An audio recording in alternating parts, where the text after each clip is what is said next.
وإسماعيل وإدريس وذا الكفل كل من الصابرين وأدخلناهم في رحمتنا إنهم من الصالحين صدق الله العظيم وصدق رسوله النبي الكريم۔ سورہ انبیاء کی آیات مبارکہ نمبر 85 اور 86 آپ کے سامنے دو آیات مقدسات کی تلاوت کی گئی۔ سورہ انبیاء کا 69 پارے کا 6واں رکوع چل رہا ہے۔ اس سے قبل آیت نمبر 83-84 میں حضرت ایوب علیہ السلام کا اللہ رب العزت نے ذکر فرمایا کہ حضرت ایوب علیہ السلام وہ جلیل القدر پیغمبر کہ جن کو اللہ رب العزت نے آزمائش میں ڈالا، ہر طرح کی نعمتوں سے پہلے نوازا گیا، آل اولاد کی کثرت ہے، مال و اسباب ہیں، ہر قسم کے نوکر چاکر ان کے پاس موجود، لیکن پھر جب آزمائش آن پڑی تو ان کے پاس کچھ بھی نہ رہا۔ ان کے عزیز و قارب ان سے چھین لیے گئے، مال و اسباب جو ہے وہ ختم ہو گیا، کھیت ان کے اجڑ گئے، فصلیں ان کی اجڑ گئیں، یہاں تک کہ بیمار ہو گئے اور ایک لمبے عرصے تک بیماری میں مبتلا رہے، لیکن صبر کا دامن ہاتھ سے نہیں چھوڑا، ہر حال میں اللہ رب العزت کا شکر ادا کرتے رہے، یہاں تک کہ اللہ رب العزت سے دعا مانگی، انی مسنی الضر وانت ارحم الراحمین، اے اللہ میں بیمار ہوں، مجھے یہ تکلیف آن پہنچی ہے اور تو رحم کرنے والوں میں سے سب سے بڑھ کر رحم کرنے والا ہے۔ اللہ رب العزت نے یہ دعا قبول کی اور پھر ان کو سب کچھ لٹا دیا، بیماری سے صحت جیسی نعمت ان کو عطا کی گئی، پھر ان کو ان کے اہل و عیال یعنی ان کے ہاں اولاد ہوئی، پھر بہت سے لوگوں کی محبت، لوگوں کے دلوں کے اندر ان کی محبت جو ہے وہ پیدا کر دی گئی۔ تو اس لیے جو بھی صبر کا دامن اختیار کرتا ہے اور ہر حال میں اللہ رب العزت کا شکر گزار بن کر رہتا ہے، اللہ رب العزت اپنی رحمتوں سے، اپنی نعمتوں سے اس کو نوازتے ہیں، اس کے درجات کو بلند فرماتے ہیں۔ تو حضرت ایوب علیہ السلام کی دعا انی مسنی الضر وانت ارحم الراحمین بیماری کے لیے بڑا مجرب جو ہے وہ نسخہ ہے۔ اللہ رب العزت نے انبیاء علیہ السلام کی دعاؤں کا قرآن مجید میں ذکر فرمایا، اسی لیے کہ ہم انہی کے الفاظ میں اگر ہم دعا مانگیں گے تو وہ زیادہ شرف قبولیت کا باعث ہوں۔ وَإِسْمَاعِيلَ وَإِدْرِيسَ وَذَا الْكِفْلِ، آج کی آیت مبارکہ میں اللہ رب العزت مزید انبیاء علیہ السلام کا ذکر فرما رہے ہیں کہ آپ ذکر کریں وَإِسْمَاعِيلَ، اسماعیل علیہ السلام کا، وَإِدْرِيسَ کا، وَذَا الْكِفْلِ اور حضرت ذو الکفل کا، کہ اللہ رب العزت نے ان کو بھی علم و حکمت سے نوازا، نبوت سے سرفراز فرمایا، کل من الصابرین کہ ہر ایک ان میں سے صبر کرنے والوں میں سے تھا۔ جیسے حضرت ایوب علیہ السلام نے صبر کیا، اس طرح سے ہر نبی جو ہے اس کے اندر صبر کا مادہ جو ہے وہ بہت زیادہ ہوتا ہے، جس قدر مشکلات اور آزمائش کا ان کو سامنا کیوں نہ کرنا پڑے، لیکن وہ ہمیشہ صبر سے جو ہے وہ کام لیتا ہے۔ حضرت ابراہیم علیہ السلام کو دیکھیے کہ کس طرح ان کو آگ میں ڈالا گیا، لیکن انہوں نے صبر کو نہیں چھوڑا۔ حضرت اسماعیل علیہ السلام کہ جو حضرت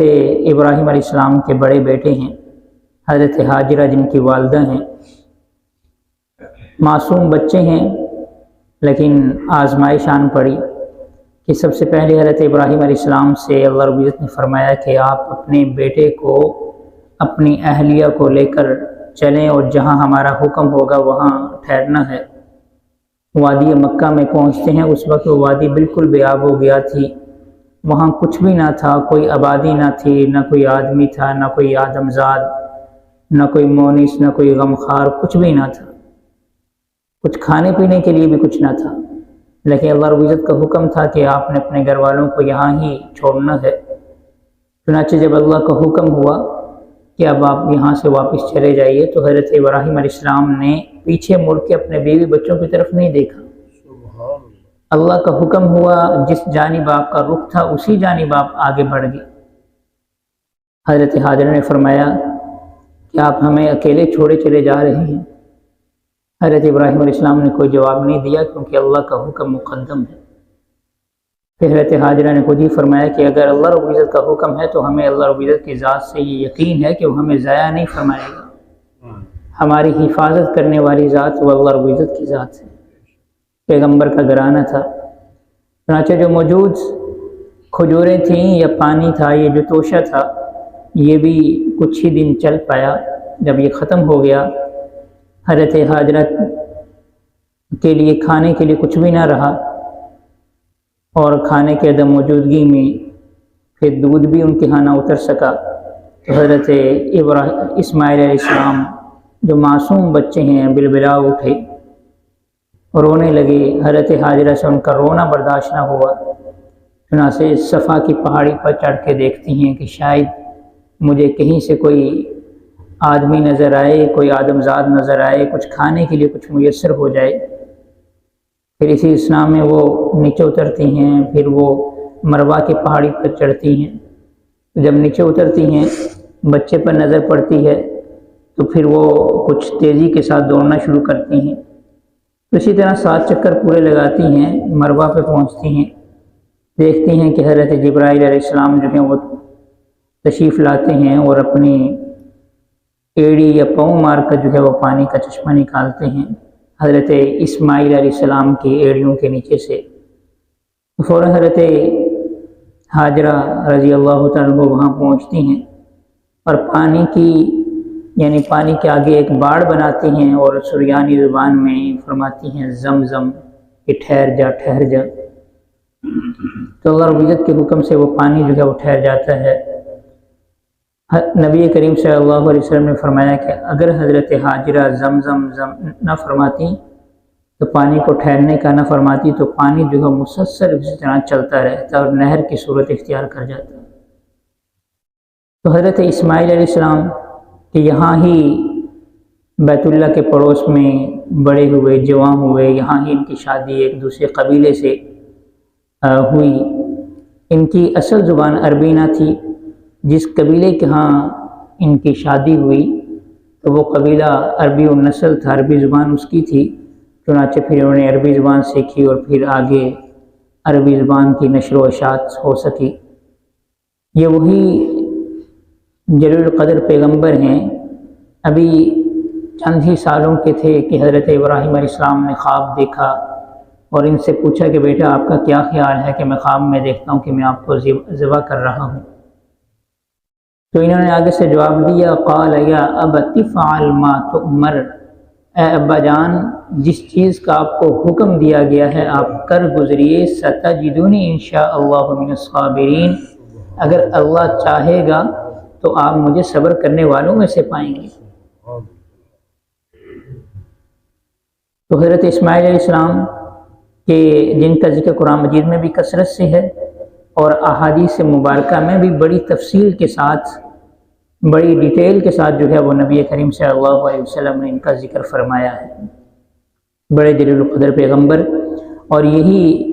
وہ پیغمبر ہیں کہ جن کی نسل میں سے اللہ رب العزت نے سید المرسلین خاتم النبیین صلی اللہ علیہ وسلم کو پیدا فرمایا ہے۔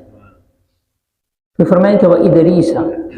حضرت ادریس علیہ السلام کے جن کو بھی اللہ رب العزت نے جو ہے علم و حکمت سے نوازا، نبوت کے منصب پر سرفراز فرمایا۔ اب ان کے زمانے کی تعین کے بارے میں مفسرین میں بہت زیادہ اختلاف ہے کہ کس زمانے میں اللہ رب العزت نے ان کو مبعوث فرمایا ہے۔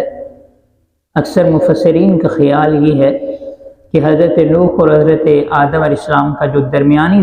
زمانہ ہے اس کے اندر ان کا یہ زمانہ ہے، ان کی ریاست کا، کہ حضرت آدم علیہ السلام ان کے بعد ان کے بیٹے حضرت شیس علیہ السلام کو اللہ رب العزت نے نبی بنایا، اور ان کی چوتھی پانچویں نسل میں جا کر جو ہے حضرت ادریس علیہ السلام پیدا ہوئے۔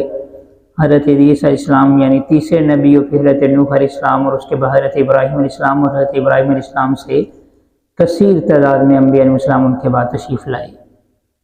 حضرت ادریس علیہ السلام وہ نبی ہیں کہ روایات میں آتا ہے، قرآن مجید میں ان کا ذکر جو ہے وہ 2 مرتبہ ہوا ہے۔ ایک غالبہ سورہ نعم میں یا نہیں سورہ مریم میں وذکر فی الکتاب ادریس انہ کان صدیقا نبیا، تو سورہ مریم میں ان کا ذکر ہوا ہے۔ یہ ایسے نبی تھے کہ جن کو اللہ رب العزت نے علم نجوم سے، علم فلکیات سے، علم ریاضی سے، فن کتابت سے اور بہت سے علوم ان کو سکھلائے تھے، سرفراز فرمایا تھا۔ پھر اللہ رب العزت نے سورہ مریم میں ذکر کیا وَرَفَعْنَاهُ مَكَانًا عَلِيًّا، ہم نے ان کو بلند درجہ عطا فرمایا۔ کچھ مفسرین کا خیال یہ ہے کہ اس آیت کے ذیل میں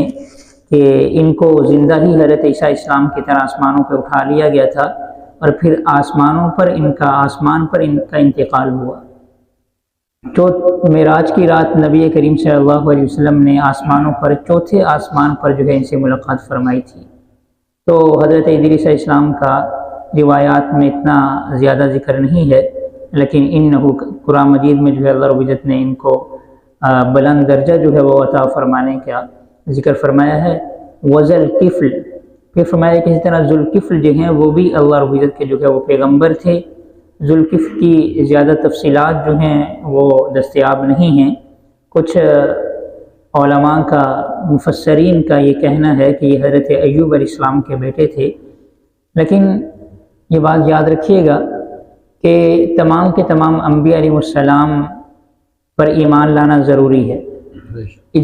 اجمالاً ایمان ہوگا کہ اللہ رب العزت نے جتنے بھی پیغمبر مبعوث فرمائے، جہاں بھی مبعوث فرمائے، ہمارا ان تمام پیغمبروں کے اوپر، ان تمام رسول اور نبیوں کے اوپر ہمارا ایمان ہے۔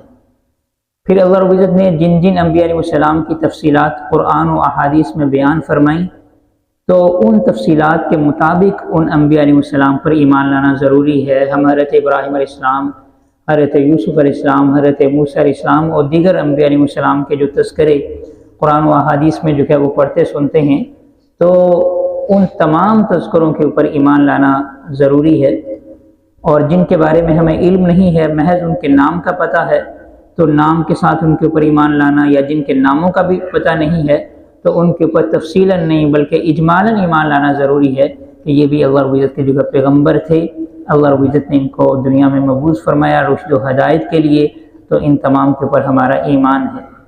کل من الصابرین، اللہ رب العزت فرماتے ہیں یہ تمام کے تمام جو ہے وہ صبر کرنے والوں میں سے تھے۔ وَأَدْخَلْنَاهُمْ فِي رَحْمَتِنَا، ہم نے ان تمام کو اپنی رحمتوں میں داخل کر لیا۔ اِنَّهُمْ مِنَ الصَّالِحِينَ، بے شک یہ تمام کے تمام من الصالحین، صلحاء میں سے تھے، نیک لوگوں میں سے تھے کہ جن کے ایمان کے اندر، جن کے نیک ہونے میں کسی بھی قسم کا کوئی شک و شبہ نہیں ہے۔ جیسے موجودہ تورات یا موجودہ جو عیسائی اور یہودی وہ حضرت لوط علیہ السلام کے بارے میں، یا حضرت سلیمان علیہ السلام کے بارے میں، یا دیگر کچھ انبیاء علیہ السلام کے بارے میں جو ہے وہ غلط عقائد رکھتے ہیں، ان کے بارے میں بدگمانیاں جو ہے وہ کرتے ہیں۔ اسلام جو ہے وہ اس چیز کو بیان کرتا ہے کہ اللہ رب العزت نے جتنے بھی انبیاء علیہ السلام کو دنیا میں مبعوث فرمایا، تمام کے تمام اللہ رب العزت کے جلیل القدر پیغمبر تھے، اور دنیا میں تمام لوگوں میں سے سب سے مقدس جو جماعت ہے وہ انبیاء علیہ السلام کی جماعت ہے۔ اللہ رب العزت سے دعا ہے کہ اللہ رب العزت ہمیں قرآن و سنت کو صحیح طور پر سمجھتے اس کے مطابق اپنے